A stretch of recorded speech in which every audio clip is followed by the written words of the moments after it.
디모데후서 3장 1절에서 5절까지입니다.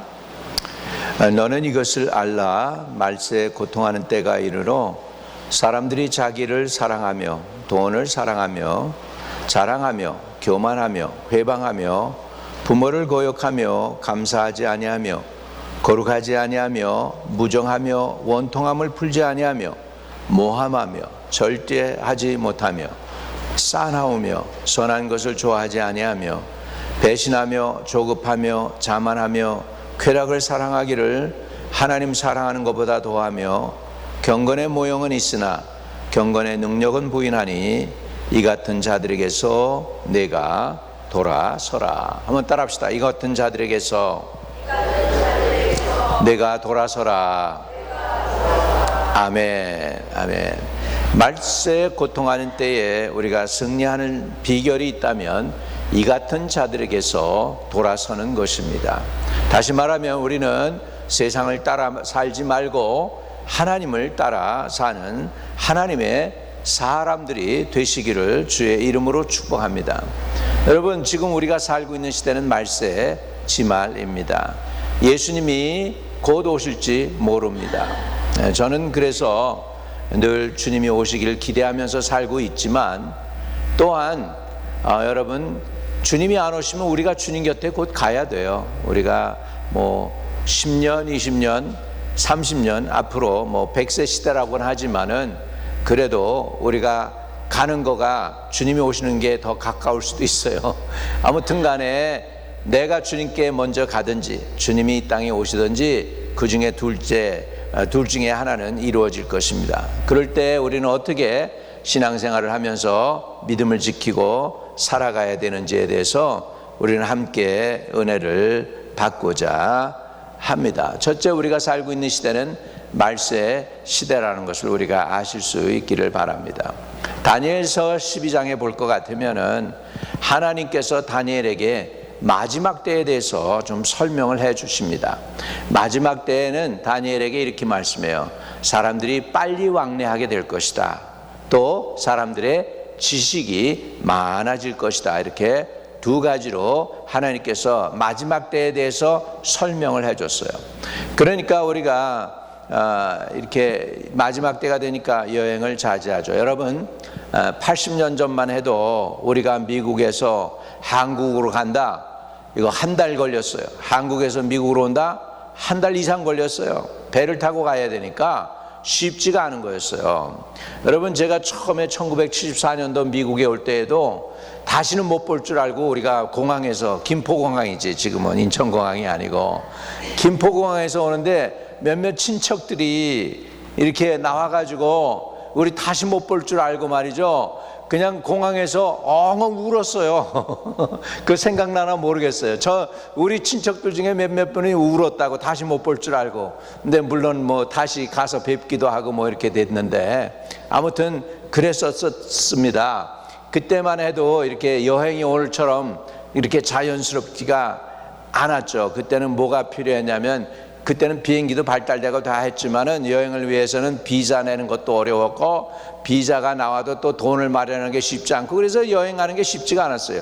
요즘은 너무 쉬워요. 너무 쉬워요. 그래서 제가 전도 집회를 가도 이렇게 무사히 갔다 2주 만에 올 수 있는 거, 여러분이 물론 기도 많이 해주시고 있지만은 시대가 잘 발달이 된 거예요. 사람들이 여행을 많이 빨리 하게 된 것입니다. 이제 앞으로 또 초고속 비행기가 나온대요. 그게 나오게 되면 이 지구 대기권 바깥으로 나간대요. 그래서 바깥으로 나가면은 공기가 없으니까 뭐가 없어요? 압력이 없잖아. 그러니까 그냥 쫙 하고 간다는 거예요. 그래가지고 압력 없이 가기 때문에 저 반대편에 가는 것을 지금은 16시간 걸려서 가고 있지만, 그때가 되면 2시간이면은 그냥 해결이 된대요. 2시간 만에 쫙 가게 된대요. 그러면 어떻게 되느냐?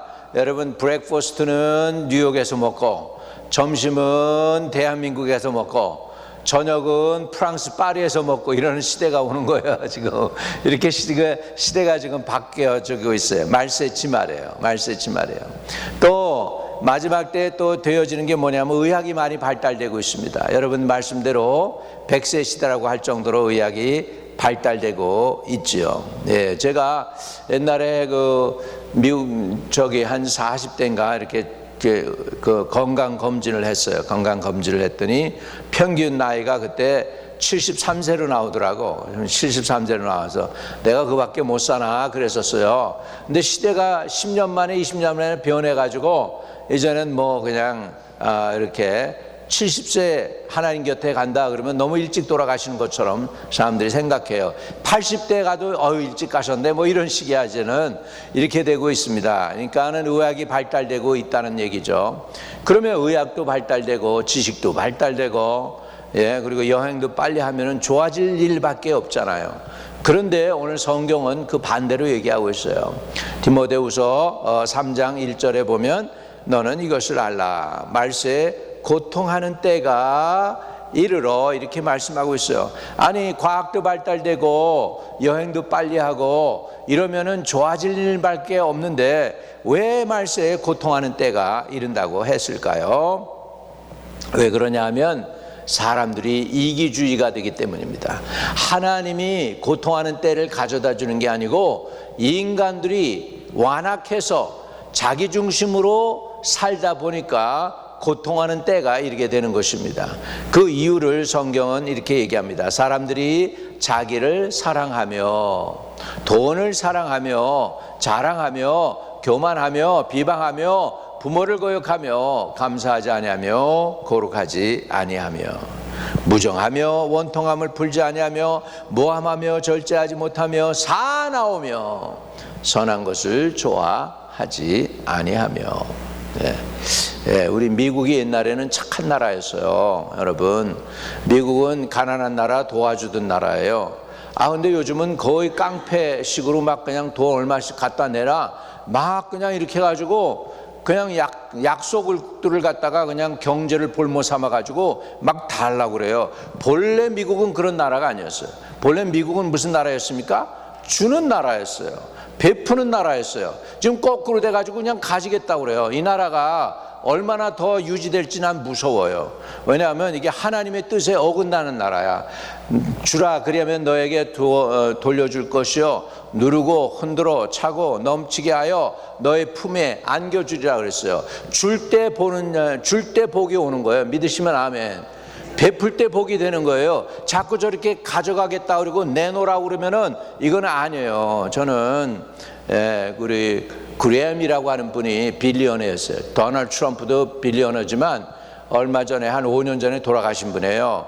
그 사람이 돌아갔는데 돌아갈 때 자기에게 있던 수십억을 갖다가 다 이렇게 베풀고 그리고 죽을 준비하더니 하나님께 그냥 가셨어. 할렐루야. 지금 도널드 트럼프는 나이가 들어가면서 더 가지려고 그래. 더 가지려고 그러고 뒤에서 지금 무슨 짓을 하고 있는지 몰라요. 여러분 그렇기 때문에 여러분 자꾸 가지려고 그러면 안 돼. 연세 드시면 자꾸 베풀어야 돼. 나눠주는 은혜가 있기를 주의 이름으로 축복합니다. 크리스찬이라고 그러면서 자꾸 가지려고 그러면 안 되죠. 하나님의 뜻은 뭐예요? 베푸는 거잖아. 나누는 거잖아. 도와주는 거잖아. 할렐루야. 미국이 그런 게 어디서 사라져버리고 이 미국이 원래 복음으로 돌아가는 나라가 되도록 기도하실 수 있기를 축복합니다. 이 나라가 어디로 가고 있는지 모르겠습니다. 이 나라를 하나님께서 온전히 보호해 주시고 다시 복음으로 돌아가고 사랑이 있고 용서가 있고 긍휼이 있는 그런 나라가 되도록 미국을 위해서도 기도해 주시기를 부탁을 드립니다. 아멘. 우리 대한민국도요. 제가 그 동남아시아 가보면서 보면은 미국 교회에 도움받았다는 교회들이 그렇게 많지가 않은데 동남아시아에 갔더니 거기에 제대로 교회 건물이 세워진 교회들이 있어요. 교회처럼 건물이 세워진 교회들을 보니까 이게 스리랑카도 그렇고 말레이시아도 그렇고요. 거기에 보면은 이 영적 싸움이 있어요. 어떻게 아냐? 영적 싸움이 얼마나 세냐 여러분. 가보면은 그런 나라들 말레이시아나 이런 데 가보면요 교회가 있고요 교회 건너편에 뭐가 있냐면 모슬람 마스크가 있어요. 모슬람 마스크가 있어요. 그런데 보세요. 이제 원래 이제 교회가 있잖아요. 교회는 가난해, 돈이 없어가지고, 그래가지고 샹철로 지붕을 만들고 그냥 쓰러져 가는 것 같은 그런 그냥 건물 하나 있는 거예요. 근데 모슬람 마스크는 돌멩이로 해가지고 화려하게 쫙 짓고, 그 다음에 이렇게 해가지고 그냥 멋있게 금도무로 해놓고 말이죠. 그러면 상대방이 볼 때, 제3자가 볼 때 어느 종교가 복을 준다고 생각하겠어요? 하나는 다 쓰러져 가는 집에 정말 그냥 우리로 얘기하면 그런 그 샹철로 만들어진 쉑의 그런 집이 있고, 또 하나는 아주 잘 만들어진 모슬람 마스크가 있단 말이야. 그러면 불신자들이 볼 때 어느 것이 더 복을 준다고 생각하겠어요? 마스크가 아주 작으니까. 그래가지고 그것을 갖다가 조금 한국에서 돈을 투자했더라고. 그래가지고 괜찮은 건물이 있는 곳은 다 한국 사람들이 세워준 거야. 건물처럼 건물답게 세워준 거 한국 교회에서 세워졌더라고. 어느 감리교에서 세워졌다 그러고, 어느 교회에서 세워졌다 그러고, 뭐 이래가지고 거기 코너스톤에 다 있어요. 자, 그래가지고서 교회다운 교회라고 세워진 거는 한국 교회가 세운 거예요. 여러분, 우리나라 복받을 나라 될 줄로 믿습니다. 저는요, 이런 데 가보니까 제3세계에서 정말 한국이 아니라면 그 교회들이 얼마나 힘들어 할 수 있는 그런 상황이에요. 예, 그리고 스리랑카나 이런 데도 힌두교의 영향을 받아가지고요, 카스트 제도가 있어요. 그 카스트 제도가 뭐죠? 이게 계급이 있단 말이에요. 그래서 높은 계급이 있고, 그 높은 계급이 뭐냐면 종교계인데 브라만이라고 하는 종교가 있어요. 그래가지고 거기에도 보면 기독교인들 중에도 브라만이 기독교 목사가 된 사람하고 그냥 중간에 이렇게 서민이 목사가 된 사람하고 지들끼리 차이가 있어. 기독교 안에서도 지들끼리 차별을 해. 그래가지고 브라만 목사들만 모여 있어요. 근데 브라만은 뭐야? 본래 우상 숭배하던 사람들의 제사장족이야. 근데 이제 이 브라만 종족이 있고, 그 다음에 이제 왕족이 있고, 그 다음에 이제 귀족이 있고, 그 다음에 서민이 있고, 그 다음에 노예제도가 있어요. 노예제도가 있는데, 제가 인도에서 집회를 하는데, 그날이 특별한 날이었어요. 트리푸라라는 날이었고요. 우상 숭배하는 날이에요. 그래가지고 우상 숭배하는데, 길거리에다가 그날은 특별히 다 우상을 셋업해요. 길거리 셋업을 쭉 해가지고요, 빈틈이 없을 정도로 길가가 다 우상으로 세워져 있어요. 그러면 그 우상들이 어떤 우상이냐? 자녀의 복을 주는 우상이 있고, 그 다음에 평화의 우상이 있고, 그 다음에 이제 건강의 우상이 있고, 그래가지고 일일이 그날 밤 드리뿌라라는 그 특별한 날에는 가서 이 우상에 가서 절하고, 그 다음에 또 다음에 우상에 가서 절하고, 그러면서 밤새도록 부흥회 하는 거야. 우상 부흥회. 그런데 인도의 아는 우상만 3,200만 개래요. 32밀리언이니까 우상이. 그렇게 해가지고 우상 숭배를 하는데, 그러니까 내가 호텔에서 이제 전도 집회를 하러 가야 되는데, 이 전도 집회를 하는 그 장소까지 가는 데에는 15분이면 되는데, 그날 차를 타고 가는데 2시간이 걸렸어. 우상 숭배자들이 앞에서 길을 막고서 막 그냥 하다 보니까 벌벌벌벌 그리면서 간 거예요. 그래가지고 겨우 숲속으로 들어갔는데, 제가 복음을 전하는 그곳은 인도 사람인데 동양인처럼 생겼어. 인디안 사람들이 시커멓고 이렇게 눈 둥그런 사람들이잖아요. 그게 아니고 우리 동양인처럼 생겼어. 근데 이 사람들을 억눌러 가지고 숲속에서 바깥으로 못 나오게 해. 이 사람들은 이 지위가 낮은 사람들이야. 그러니까는 바깥으로, 길 바깥으로 못 나오게 하고, 나오면 돌멩이로 던진다는 거야. 그러니까 이 사람들은 숲속에서 예배를 드려요. 그러니까 숲속으로 우리가 찾아 들어가서 거기서 예배를 드리게 됐는데, 이 사람들은 800명이 모였어요. 800명이 모여서 내가 가면서 그렇게 기도했어. 하나님, 이 우상 숭배자들 어떻게 좀 우리가 무너뜨리게 해주시면 안 됩니까? 그러면서 기도를 하면서 갔어요. 기도를 하면서 갔는데, 그 숲속에 거기 2번째 찾아갔는데, 첫 번째 찾아가다가 길을 잃었어요. 제가 그 말씀 드렸나 모르겠네. 길을 잃었어. 근데 그 숲속이잖아. 그래서 길을 잃어버리면 길을 찾기가 어려워요. 근데 우리를 가이드하는 사람이 긴가민가 하는 거야. 이기든가 저기든가 막 이러는 거야. 그래가지고 우리가 혼돈이 되잖아. 그래가지고 우리가 기도했어. 거기서 통성 기도를 했어. 주여 도와주세요. 길을 찾아주세요. 그랬더니 이글 한 마리가, 독수리 한 마리가 앞에서 이렇게 촥 하고 해서 따라오라는 식으로. 그래서 내가 그랬어요. 저 독수리 좀 따라가 보자고. 그래서 독수리가 어느 정도 나오니까는 그 다음에 이 우리 가이드 하는 사람이 길을 아는 거야. 그 다음서부터 여기서 이제 안다고 내가. 그러면서 일로 가라고 그래가지고 우리가 찾아 들어갔던 거예요. 첫 번째는 그렇게 해서 찾아 들어갔고, 두 번째는 이제 우리가 호텔에서 나와가지고 증언하는데 그 우상 숭배하는 날에 걸린 거야.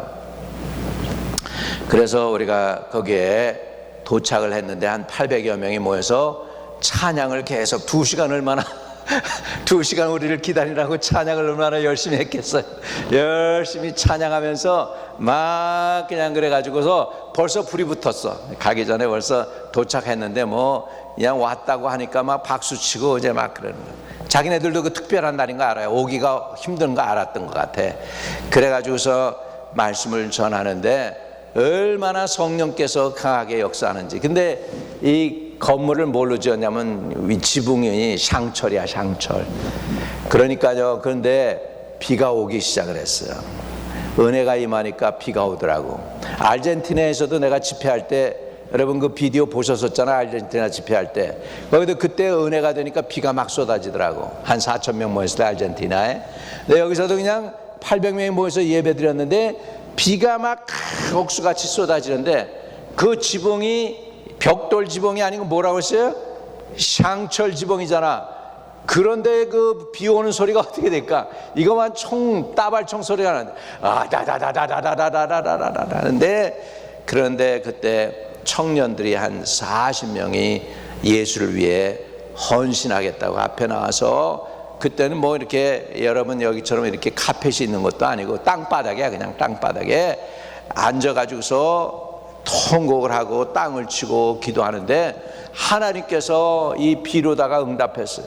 엄청난 비가 그냥 옥수로 쏟아진 거예요.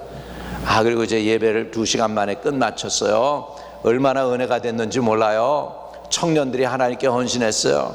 기쁨을 가지고 이제 호텔로 돌아오게 됐어요. 그러면서 제가 그 목사님한테 그랬어요. 목사님, 나 호텔 안 잡고 목사님하고 같이 자도 되는데 왜 그러냐고. 그런데 목사님이 아니 그래도 외국에서 손님이 오셨는데 뉴욕에서 오신 분인데 그래도 모셔야 되지 않느냐고.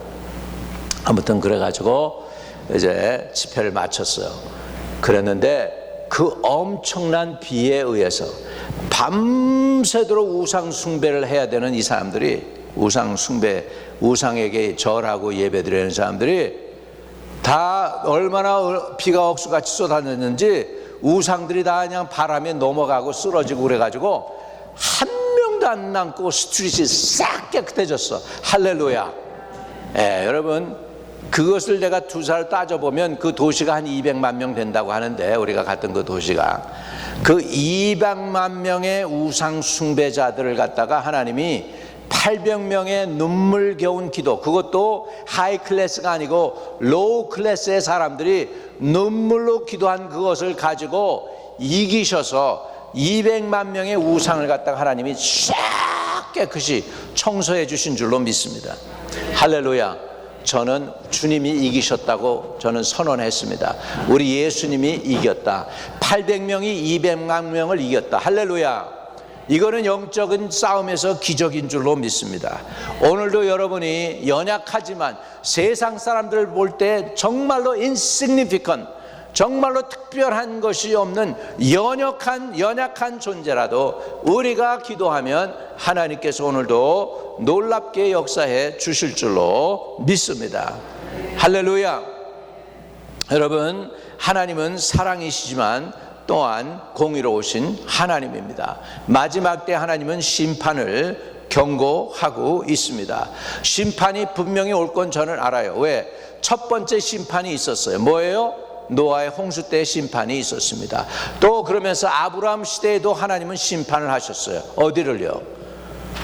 소돔과 고모라를 심판을 했어요. 이런 걸 보면 마지막 때 하나님이 심판하신다 그러면 하나님은 심판을 반드시 하십니다. 근데 뭘로 심판하신다고 그랬어요? 처음에 하나님이 물로 심판하시더니 너무나 사람들이 불쌍하구나. 그래서 내가 이제 다음에는 물로 심판 안 할게. 근데 하나님은 다음에는 뭘 심판하신다고 했냐면 불심판을 하신다고 분명히 말씀해 주셨기 때문에 마지막 때에는 심판이 있지만 무슨 심판입니까? 불심판이 있다는 것을 우리는 알아야 될 줄로 믿습니다. 하나님은 사랑의 하나님이시지만 또한 공의로우신 하나님이기 때문에 심판을 하시는 하나님이라는 것을 우리는 알아야 됩니다. 그러나 중요한 것이 있습니다. 우리가 심판을 안 당할 수밖에 없는 존재가 된 것은 예수님이 저와 여러분을 위하여 엄청난 대가를 지불해 주셨습니다. 예수님이 십자가에 달려 죽으실 때에 그 심판의 무게가 얼마나 힘들고 컸던지 예수님이 이렇게 소리쳤어요. 엘리 엘리 라마 사박다니, 나의 하나님 나의 하나님 어찌하여 나를 버리셨나이까. 여러분, 주님께서 버림받으셨어요. 저와 여러분이 버림받아야 될 그 자리에서 예수님이 버림받으시고 하나님 앞에서 절규하셨어요. 나의 하나님이여 나의 하나님이여 어찌하여 나를 버리셨나이까 할 정도로 간절하게 외쳤던 주님이십니다. 그러나 우리 하나님은 이렇게 모든 죄의 심판을 예수님께 쏟아부으시고 저와 여러분을 구원하시기를 기뻐하신 줄로 믿습니다. 하나님은 죄인이 멸망하는 것을 원치 않습니다. 에스겔 18장 32절에 보면 주 여호와의 말씀이니라 죽을 자가 죽는 것도 내가 기뻐하지 아니하노니 너희는 스스로 돌이키고 살지니라. 따라합시다. 너희는 스스로 돌이키고 살지니라. 할렐루야. 주님이 원하는 것은 스스로 돌이키고 살라고 말씀하고 있습니다. 돌이켜라. 주님은 오늘도 저와 여러분에게 권면하고 있습니다. 이 같은 자들에게서 돌이켜라. 세상 따라가는 자들에게서 돌이켜라. 돌이켜서 나를 따르라고 주님은 말씀하고 있는 것입니다. 또 시편 103편에 보면 우리 하나님은 이런 하나님입니다. 103편 8절에 여호와는 긍휼이 많고 은혜로우시며 노하기를 더디하시며 인자하심이 풍부하다라고 말씀하고 있습니다. 우리 하나님은 긍휼이 많습니다. 은혜로우십니다. 노하기를 더디하십니다. 그리고 인자하심이 풍부하신 하나님이십니다. 그러면 우리는 어떻게 살아야 될까요? 우리가 어떻게 이 세상의 심판을 피하고 하나님 앞에 구원을 얻을 수 있을까요? 하나님의 심판을 피할 수 있는 유일한 길은 회개밖에는 없습니다. 예수님을 믿지 않는 자들에게 가장 먼저 필요한 것은 불신의 죄를 돌이키는 것입니다. 이미 예수님께서 모든 죄의 대가를 지불하셨습니다. 십자가에서 고난당하셨습니다. 몸이 찢기셨습니다. 채찍에 맞으셨습니다. 머리에는 가시관 쓰셨습니다. 그럼에도 불구하고 우리는 죽음에서 건진받도록 하기 위해서 우리는 회개하고 예수 믿어야 될 줄로 믿습니다. 요한복음 8장 24절에는 이렇게 예수 믿지 않으면 이렇게 된다는 걸 경고하고 있습니다. 요한복음 8장 24절입니다. 같이 읽습니다. 그러므로 내가 너희에게 말하였노니 너희가 너희 죄 가운데서 죽으리라. 너희가 만일 내가 그인 줄 믿지 아니하면 너희 죄 가운데서 죽으리라. 너희가 만일 내가 그인 줄 믿지 아니하면, 그게 누구예요? 메시아, 예수님이 메시아인 줄 믿지 아니하면 너희 죄 가운데서 죽으리라. 결국 우리가 죽지 않으려면 어떻게 해야 될까요? 예수 믿어야 됩니다. 예수 믿어야 됩니다. 예수 믿어야 됩니다. 예수 믿는 게 우리가 살 길입니다. 예수 믿고 회개하는 것이 우리가 살 길입니다. 오늘날에도 많은 이들이 구원의 기회를 듣고도 무시합니다. 소돔에서 롯의 사위들이 하나님의 경고를 비웃고 떠나지 아니했습니다. 떠나라 그러는데 그 롯의 사위들이 농담으로 여겼더라. 농담으로 여겼더라. 그래가지고 롯의 두 딸들이 그냥 과부가 되어버리지 않았습니까? 롯은 또 어떻게 됐습니까? 호레비가 됐어요. 떠나라고 하니까 그냥 미련이 있어가지고 롯이 재물이 많아가지고 아내가 그냥 자꾸 뒤를 돌아보다가 결국은 소금 동상이 되어 버리고 말았던 것입니다.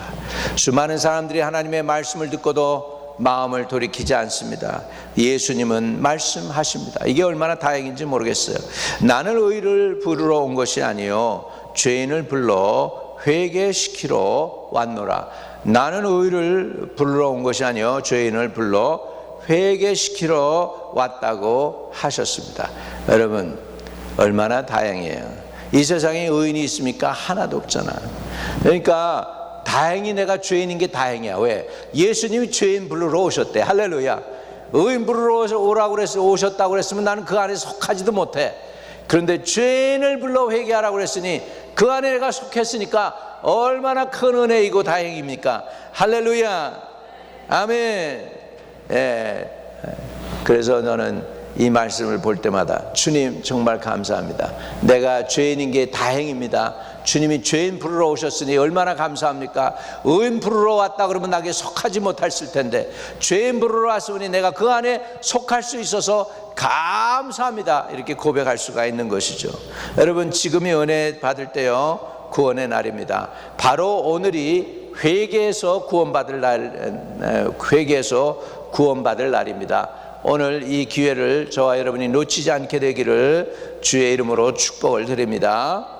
참된 회개는 삶의 변화에 있습니다. 회개는 단순한 후회나 고백이 아닙니다. 회개는 하나님께로 돌아가는 것입니다. 히브리어로 회개를 뜻하는 단어가 슈브입니다. 슈브, 돌아서라 라는 것이죠. 지난번에도 말씀드렸지만 우리 한국 사람들이 굉장히 머리가 영민합니다. 예, 그래가지고요 미리 알아쳐요. 그래가지고 돌아서라 그랬더니 우리 한국 사람들은 어떻게 돌아서느냐? 360도를 돌았어요. 360도를 돌았어요. 예, 미국 사람들은 조금 어눌해가지고서 180도 돌아서는데 우리 한국 사람들은 영민해가지고 그냥 360도를 돌았어요. 그 360도 도는 게 아니고 180도 돌아서는 것이. 할렐루야. 예, 세상을 향해 가던 길을 멈추고 이제 하나님께로 방향을 바꾸는 것이 참된 회개입니다. 세상 따라 살던 사람이 이제는 하나님 따라 사는 것이 참 회개입니다. 유행 따라 살던 사람들이 이제 하나님의 말씀 따라 사는 것이 참 회개인 줄로 믿습니다. 우리가 읽었던 디모데 3장에 나열된 모든 죄악에서 우리는 돌이켜야 되겠습니다. 무슨 말씀이었죠? 디모데후서 3장에 말세에는 뭐라고 그랬어요? 사람들이 자기를 사랑한대, 돈을 사랑한대, 자랑한대, 교만하며 회방하며 부모를 거역하며 감사하지 아니하며 거룩하지 아니하며 무정하며 원통함을 풀지 아니하며 모함하며 절제하지 못하며 싸나우며 선한 것을 좋아하지 않는데요. 이런 사람들에게서 뭐라고 그러십니까? 주님은 돌아서라, 돌아서라. 따라합시다. 돌아서자. 할렐루야. 예, 하나님께서 우리는 어떠한 제사를 원하시는가? 시편 51편 17절에는 이렇게 말씀하고 있어요. 시편 51편 17절. 예, 시편 51편 17절입니다. 같이 기도 읽어요. 시작.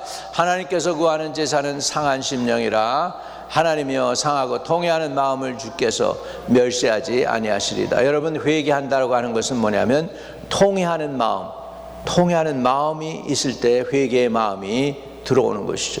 하나님이 회개하려고 하는데 우리가 회개하려고 해도요 마음이 딱딱해서 회개가 안 될 때가 있어요.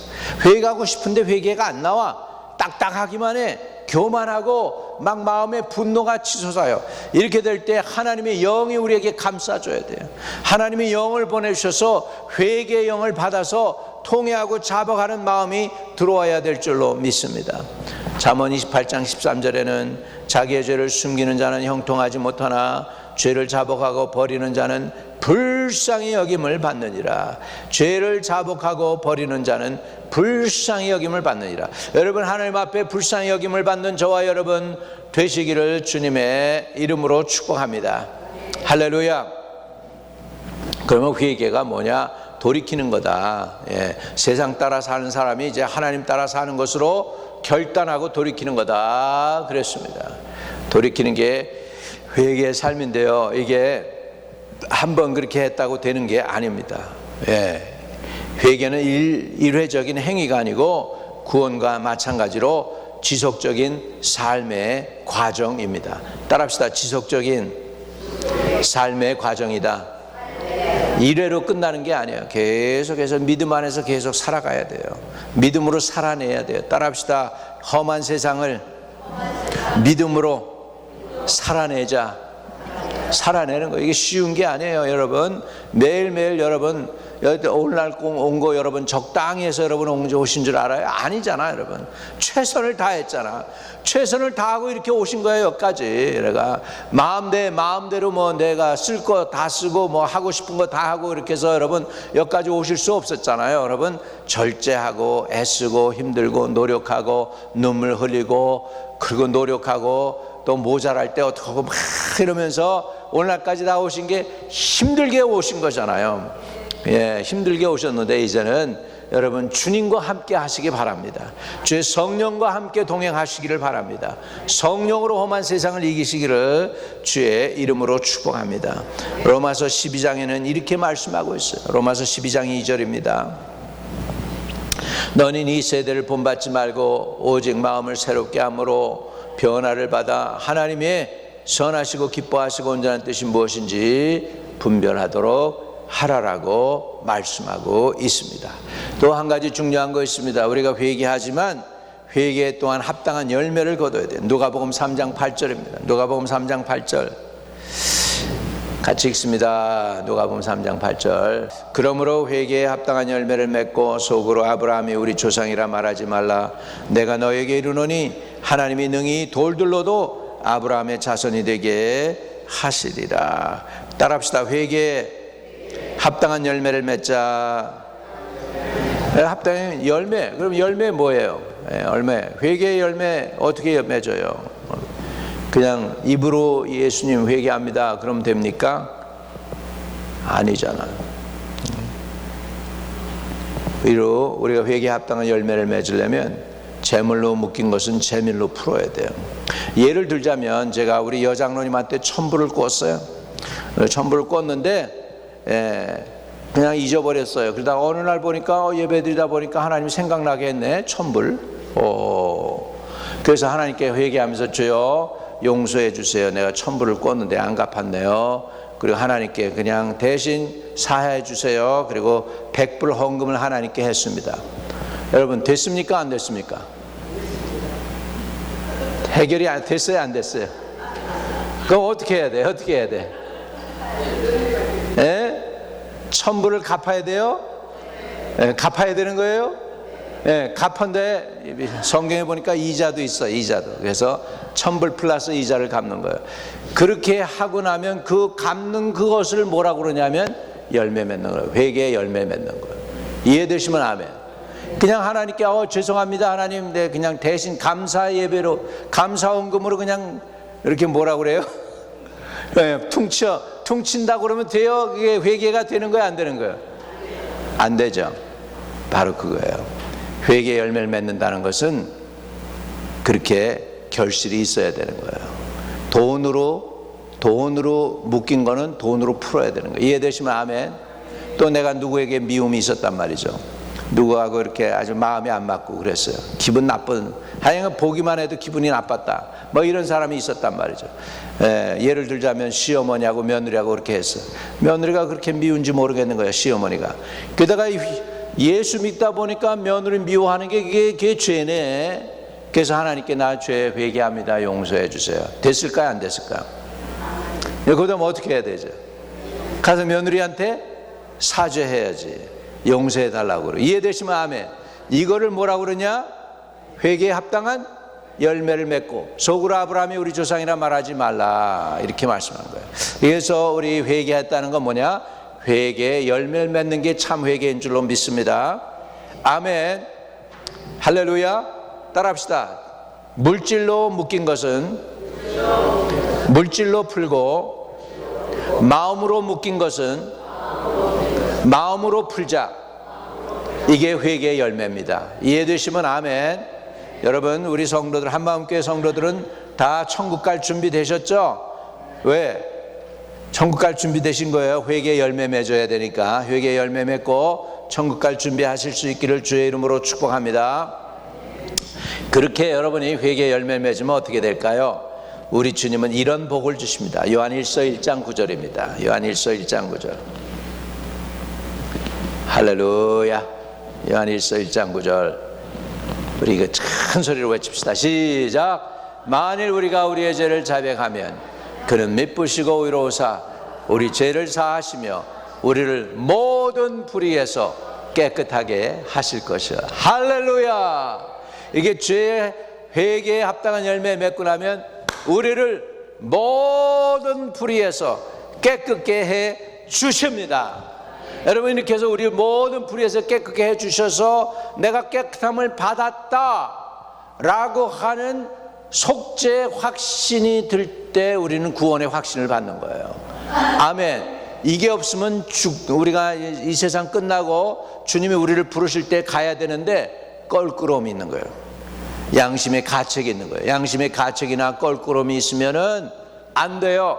그렇게 되기 전에 우리는 다 깨끗하게 우리 주님 앞에. 그래서 우리 성경에 보면 믿음뿐만 아니에요.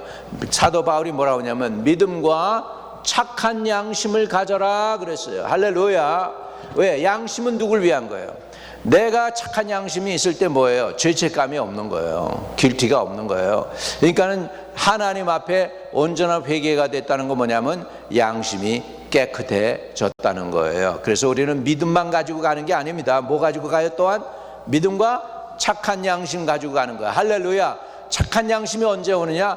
회개에 합당한 열매 맺을 때. 회개의 열매 맺을 때 우리는 착한 양심을 가지고 갑니다. 그래서 오늘 우리 말씀을 정리합니다. 마지막 때 우리가 믿음을 지키려면 어떻게 해야 되느냐? 나는 예수의 보혈로 의롭다 하심을 받았고 용서함 받았다고 하는 확신을 가져야 될 줄로 믿습니다. 두 번째, 나는 성령님의 인도함을 따라서 거룩하게 살아가는 것입니다. 세 번째, 나는 예수 그리스도의 십자가로 하나님의 자녀가 되었고 나의 영원한 본향은 하늘나라라고 하는 이 확신을 가지는 저와 여러분 되시기를 주의 이름으로 축복합니다. 그래서 여러분 이제 이 세상 살아가는 동안에 언제 어디서나 anytime anywhere 주님이 내가 너 오늘 데려갈게, 내 생명 내가 오늘 취할 거야. 그래도 아멘 주여 나 여기 있습니다 이렇게 하고서 할렐루야 이렇게 두 손 들고 나 여기 있습니다 나 데려가 주세요 하고 이렇게 우리가 주님 앞에 승리의 선언을 할 수 있기를 주의 이름으로 축복합니다.